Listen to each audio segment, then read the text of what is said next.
नमस्कार, capital TV देख रहे हैं आप। मैं हूं आपके साथ पूजा। महाकुंभ में हर जगह आपको अलग अलग दृश्य देखने को मिलेंगे और हर दृश्य आपका दिल जीत लेंगे। साधु संत महात्मा, नागा बाबा, नागा साधु संत की कहानियां सुनकर आपके भी रोंगटे खड़े हो जाएंगे। इस वक्त मेरे साथ मौजूद हैं महंत हरीश गिरी जी, नागा बाबा। महंत जी, बहुत बहुत स्वागत करती हूँ बाबा आपका कैपिटल टीवी में। तुम आनंद लो, पहले तो तिलक लगवाओ। बहुत बहुत धन्यवाद। कैसा लग रहा है आपको? यहाँ पे आनंद आ रहा है महाकुंभ में? ये महाकुंभ है। महाकुंभ में साधु संत तो आनंद लेते हैं, इसका आनंद जो है जनता भी लेती है, क्योंकि संतों के दर्शन दुर्लभ होते हैं। तो इसलिए जनता भी कहाँ कहाँ से आती है और संत भी कहाँ कहाँ से प्रकट हो जाते हैं। तो ये महाकुंभ में ये नागा सन्यासी हैं, ये श्री पंत असराम बाबा ने अखाड़ा है। इस धर्म ध्वजा के नीचे आप बैठे हैं, सामने धर्म ध्वजा है। इधर ये सामने धर्म ध्वजा है, इधर वहाँ देवता भी है हमारे। यहाँ 23 तारीख को धर्म ध्वजा खड़ी हुई थी, उससे पहले भूमि पूजन हुआ, उससे के बाद नगर प्रवेश भी हुआ और उसके बाद पेशवाई हुई है 22 तारीख को। और आज सभी संत भगवान यहाँ मौजूद हैं। 4 तनी हैं इस धर्म ध्वजा की। चारों तनियों पे चारों ये 13 मणि की तनी है, सामने 14 मणि की तनी है, उधर 16 मणि की तनी है, इधर 4 मणि की तनी है। यहाँ नागा साधु नागा बनाए जाते हैं। यहाँ नागा बनाए जाते हैं। क्या पद्धति होती है, क्या प्रक्रिया होती है?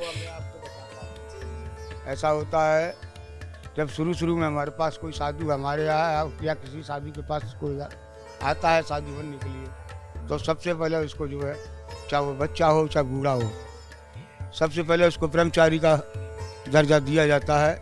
कुछ समय तक उसको ब्रह्मचारी बनाया जाता है, जिससे कि उसको देख लिया जाए कि साधु बनने के योग है या नहीं है। जब साधु बनने के योग हो जाता है वो, तो उसके बाद जब समय आता है तो उसको पंचगुरु धारण करा। माफी चाहूंगी, आपको रोक रही हूँ, लेकिन एक चीज आपसे समझना चाहूंगी कि आपने कहा कि देखा जाता है कि वो साधु बनने के योग्य है नहीं, इसको कैसे समझते हैं बाबा? तो बोली भाषा से ही समझ लेते हैं हम, उसके रूप रंग से समझ लेते हैं कि ये क्या है, लेकिन योग्यता तो देखनी पड़ती है।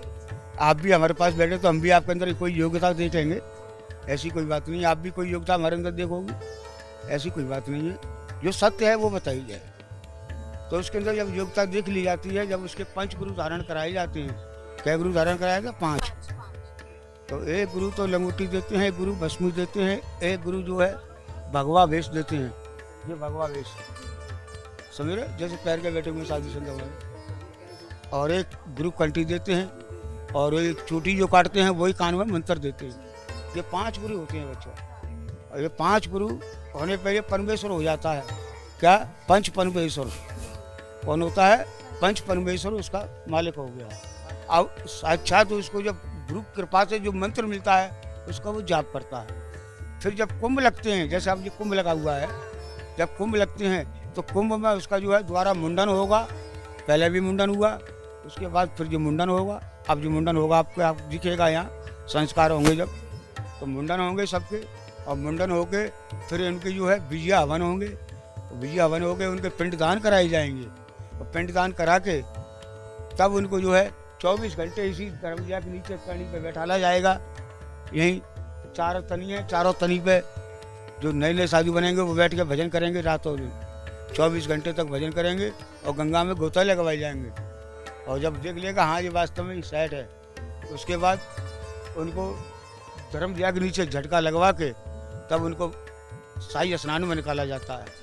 जैसा और नागा बाबा जाते हैं, उनके संग में वो भी जाएंगे, शाही स्नान करेंगे। ये हमारे यहाँ नागा बनने की प्रकृति है। मतलब इतनी आसान पद्धति नहीं है। ये बहुत खतरनाक नागा बाबा का रोल है। ये इतना खतरनाक है कि स्वयं शंकर का रूप होता है बच्चा। जैसे स्वयं शंकर हैं, दिगंबर आए, तो ये उसी प्रकार से साधु नागा बाबा जो है हमारे सब दिगंबर है। हम भी लोग दिगंबर बैठे हुए हैं, अभी थोड़ा डाल लिया है अभी, वैसे हम भी नंगे रहते हैं। हमारे जितने संत बैठे हुए सब नागा बाबा हैं। मतलब नागा बाबा बनना इतना आसान नहीं है। जो आप तस्वीरें देखते हैं नागा बाबा की, उसके पीछे की कहानी काफ़ी कठिन है, काफ़ी परिश्रम करना पड़ता है, काफ़ी तप तपस्या करना पड़ता है, तब जाके नागा बाबा ही बनते हैं। ऐसा ही नहीं है कि 2 रुपए का रंग लिया रंग के बाबा जी हो गए, ऐसा नहीं होता है। ऐसा नहीं कि कपड़ा खरीद लिया बाजार से और पैर के बाबा जी आ गए, तो ऐसा नहीं बाबा जी होता है। हर किसी के बस की बात भी नहीं है बाबा जी इतना तपस्या करना। बाबा जी आपसे एक चीज़ समझना चाहेंगे कि जो शरीर में आप लोग भभूत लगाते हैं उसके बारे में ज़रा बताइए। भभूति यही बताया ना कि गुरुओं से प्राप्त होता है। ये ऐसा है, काशी विश्वनाथ की भभूति है। इस भभूति से लगाने से आत्मा को शांति मिलती है और गुरु महाराज का जाप होता है। इससे हमें कोई भी किसी प्रकार का रोग नहीं सताता है। हर रोग से हम दूर रहते हैं और अपने चिंतन में रहते हैं। चिंतन करना गुरु महाराज का जी हमारा धर्म है।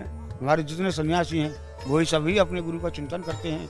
इस भस्मी में बड़ा आनंद मिलता है। जो आनंद इसमें मिलता है, जो राजप्लाट, चाहे वो ठंड हो, गर्मी हो, बरसात हो, कुछ भी, कैसी भी सर्दी पड़ रही हो, कैसा भी ओला पड़ रहा हो, कैसे भी तूफान आ रहे हो, तो उसमें जो है साधु को बड़ा इसमें रमंचक आता है, बड़ा आनंद लेता है। उसमें कोई भजन होता है, उसका सुमरन होता है। सांस सांस पर रामराट बढ़ता, सांस नमत खोज, पता नहीं या सांस को आवन हो ना हो। तो ये सांस बड़े दुर्लभ से मिलती है, बड़े परमात्मा की गति से प्राप्त होती है। लोग सांसों को वैसे ही उड़ा देते हैं, इसका कोई जाप नहीं करता है, कुछ नहीं, बातों बातों में उड़ा देते हैं। बाबा जी ऐसे तो बहुत सारे साधु संत महात्मा आते हैं, शाही स्नान करते हैं, लेकिन नागा साधु संत महात्मा बाबाओं का जो स्नान होता है वो सबसे महत्वपूर्ण माना जाता है। इसके पीछे की वजह क्या है, जरा आप बताइए। इसकी पीछे की वजह ये है बच्चा कि ये समुद्र का जब मंथन हुआ था तो उसमें एक अमृत कलश निकला था बच्चा। 14 रत्न निकले थे, उसमें एक अमृत कलश निकला था। उसको देवता और दैत्य दोनों ही लेके जा रहे थे। जब विष्णु भगवान ने मौनी रूप धारण किया तो कलश उनके हाथ में था। उसको लेकर चल रहे थे, तो चलते चलते में झटका झुटकी में एक बूंद यहाँ भी छलकी है, जिसको महाप्रागरस कहते हैं। एक बूंद उज्जैन में छलकी, जिसको खूनी नागा बाबा बोलते हैं, वहाँ के जो बनते हैं।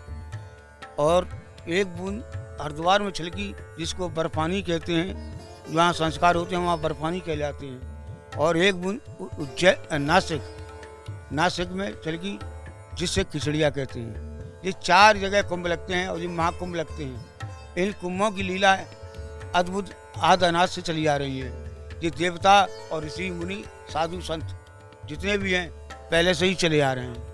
ये गणेश भगवान का अखाड़ा है, ये गणेश जी का स्वयं अखाड़ा है। ये इसमें कोई मालिक नहीं है, इसका स्वयं गणेश मालिक हैं इसके। आप जहाँ बैठी हो, इसका पूरे का मालिक कौन है? स्वयं सिद्ध गणेश भगवान। कोई साधारण कोई नहीं है, गणेश भगवान ही इनका संचालित चलाते हैं। लेकिन हमारे यहाँ मंत्री भी मिलेंगे, श्री महंत भी मिलेंगे, अध्यक्ष भी मिलेंगे, हमारे यहाँ अष्ट काउंसिल महंत भी मिलेंगे। जैसे कि हमारे पास साधु संत हैं, कोई किसी का कोई कोठाली है, कोई भंडाली है, कोई पुजारी है सभी प्रकार की पूरी फौज है।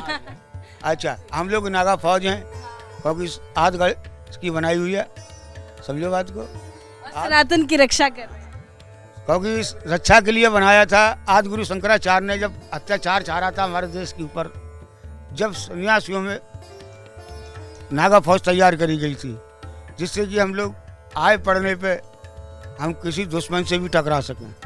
जो हमारे सनातन धर्म पे कोई गड़बड़ी करने चाहता है तो उसको भी हम देख सकते हैं। लेकिन हमारे जितने भी साधु हैं, लेकिन जब हमारे गुरुओं की बड़े बड़े मेहनतों की जब आज्ञा मिलेगी, जब ये शिकार होते हैं। बहुत बहुत धन्यवाद गुरुजी, आपने इतनी सारी जानकारी दी। महाकुंभ को लेकर हमारे जो दर्शक हैं, जो देख रहे हैं आपको, उनको क्या कहेंगे? उनके लिए यही बधाई है कि कुंभ का आनंद लीजिए, संतों का दर्शन करें। दर्श परस कटाए रोग का भेद पुराना। दर्श परस से दुनिया भर के दुर्द दूर होते हैं, संकट भी दूर हो जाते हैं। क्योंकि संतों के दर्शन करने से कल्याण ही कल्याण है।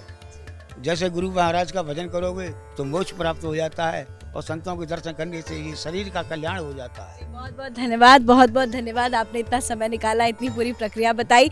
तो ये थे हमारे साथ महंत हरीश गिरी जी नागा बाबा महाराज। और आप देख सकते हैं कि आप मुलाकात करना चाहते हैं इस महाकुंभ में, इनसे आके मिलना चाहते हैं तो श्री शंभू पंच दशनाम आह्वान अखाड़ा आपको आना होगा, और नंबर भी आपको मिल रहा है। आप इनसे मुलाकात कर सकते हैं, बातचीत कर सकते हैं, क्योंकि महाकुंभ में आकर नागा बाबा साधु संतों से मिलने का भी एक अलग ही पुण्य इन्हें प्राप्त होता है। और सबसे बड़ी बात है कि आज हमने आपको इस वीडियो में बताया कि नागा बाबा बनना इतना आसान नहीं है, इसके पीछे की कठिन पूरी प्रक्रिया है।